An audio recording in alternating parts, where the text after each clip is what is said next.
నమస్తే అన్న అందరికీ నమస్కారం.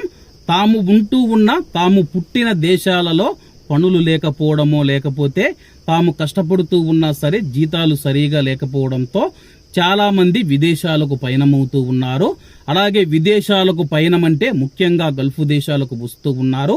అలా గల్ఫ్ దేశాలకు వస్తూ ఉన్న ప్రవాసులు కొంతమంది దురదృష్టవశాత్తు చనిపోతూ ఉన్నారు. ఇది చాలా బాధాకరం.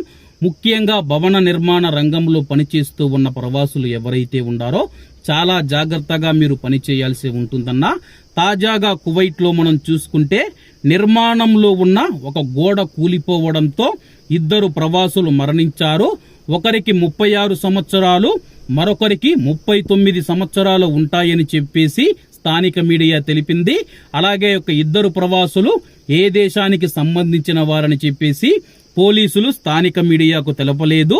శుక్రవారం సంఘటనా స్థలాన్ని పోలీసులు సందర్శించి నిర్మాణంని పరిశీలించి కూలిపోవడానికి గల కారణాలను తెలుసుకుంటూ ఉన్నారు.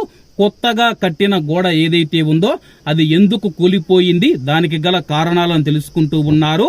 అలాగే మినిస్ట్రీ ఆఫ్ ఇంటీరియర్ ఉదయం 7 గంటలకు ఈ యొక్క సంఘటన గురించి సమాచారం అందుకుంది.